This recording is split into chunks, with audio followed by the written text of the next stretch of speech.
مرحبا أعزائي المشاهدين، معاكم الشيف إدمون. اللي أول مرة دا يشاهد قناتي أتمنى يشترك بالقناة ويفعل الجرس ويسوي لايك وشير للفيديو. وصفتنا لهذا اليوم هي فلافل بطريقة كل سهلة مثل المطاعم بالضبط.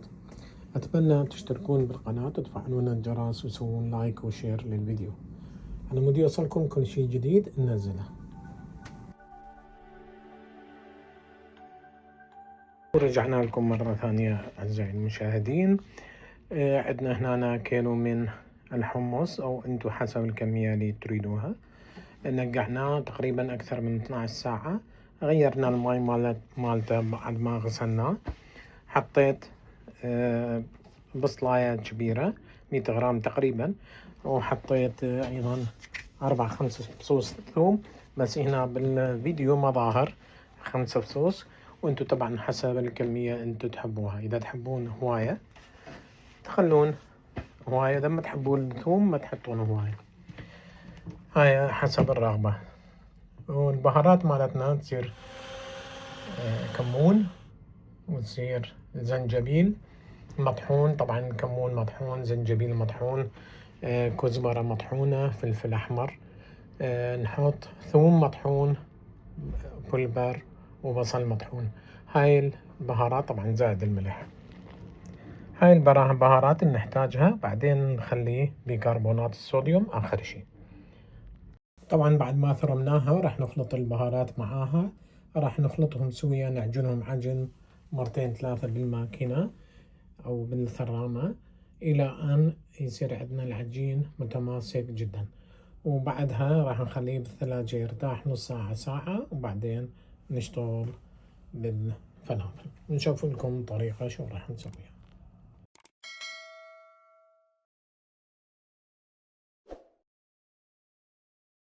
هسه أعزائي المشاهدين راح نخلي ملعقة طعام بيكن باودر، هاي تقريبا ملعقة طعام راح نخليه، وراح نبلش نخلطه مرة ثانية. وخلينا الزيت على النار، زيت خاص للقلي. وهذا راح نشوف لكم طريقة.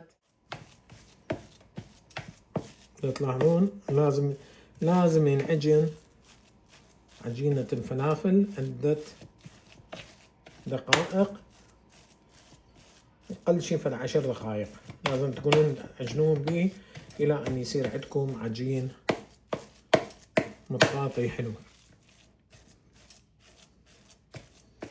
بعد ما خلينا البيكنج باودر أيضا نعجنه شوية لخ.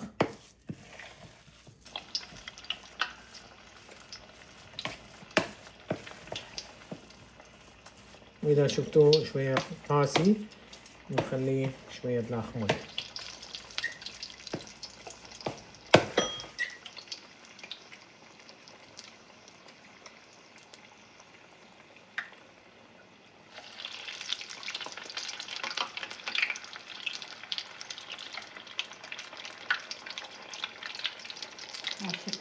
السلطة كبيرة.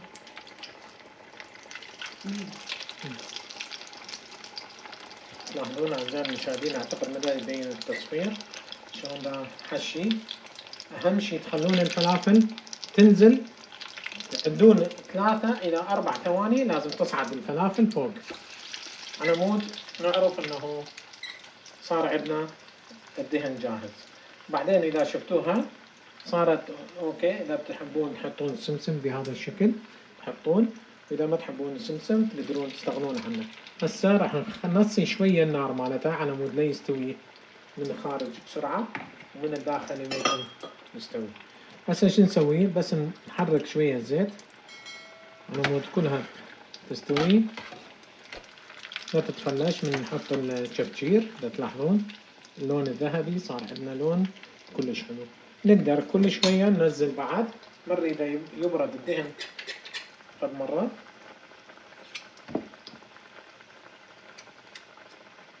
وإذا ما عندكم هاي الآلة تقدرون تسووها مثل الدعابل، تخلوها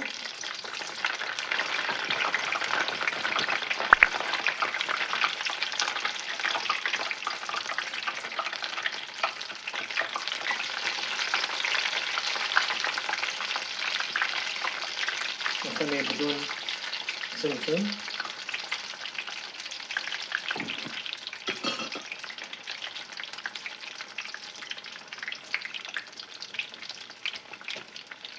تلاحظون شكلها يجنن. هاي استوت، راح نشيلها تقريبا شوية، خليه تتحمر زين. تلاحظون صارت تطوف، يعني صارت جاهزة.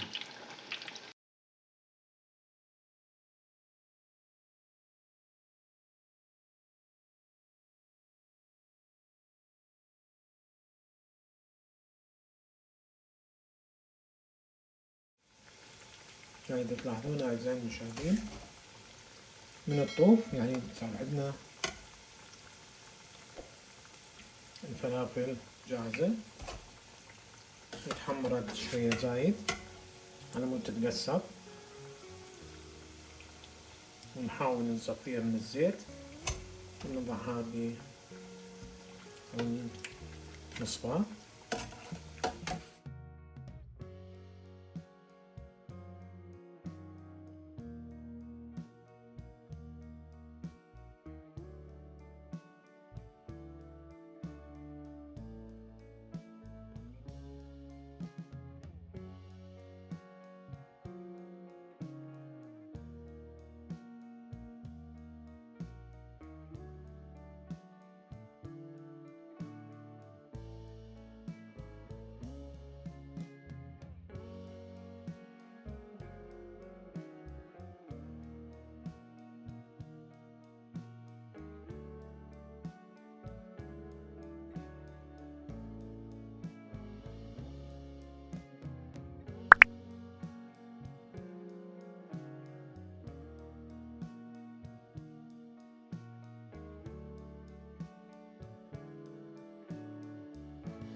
هسه أعزائي المشاهدين صارت الفلافل مالتنا جاهزة. سوينا السلطة راح نقدمها اللي يحب ياكل معون فلافل مع البطاطا المقلية. قلينا البطاطا على صفحة، اللي يريد ياكلها بصحن مع معون من العنبة العراقية، العنبة اللذيذة أيام زمان، اللي ما أعرف لحد الآن فلافل فالح موجود ببغداد الجديدة، لو معزل منك لو صاير غير اسم، اللي يعرف يكتب لي بالتعليقات. عندنا هاي الفلافل صارت جاهزة، وهاي السلطة راح نسوي ساندويشة مال الفلافل ونقدمها بهذا الشكل، وانتم حسب الرغبة تسوون. إذا عجبكم الفيديو لا تنسونا باللايك والشير والسبسكرايب، وتفعلون الجرس على الكل على مود يوصلكم كل شيء جديد من عندنا. تحياتي مطبخ الشيف إدمون، وأتمنى من عندكم تكتبوا لي بالتعليقات من أي بلد تشاهدون. هسه أعزائي المشاهدين راح نسوي اللي يحب طبعا. ولدي قسم من عندهم يريدون بتيتا وياها، قسم يريدون ساندويتش، نسويها ساندويتش بهذا الخبز، وعندنا سلطة وعندنا صوصات.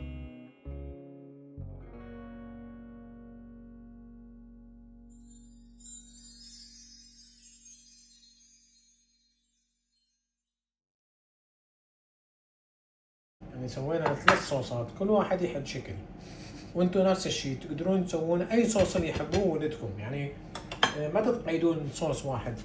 تريدين سمسم لو بلا سمسم؟ سمسم. هسه هاي نكسرها بهذا الشكل،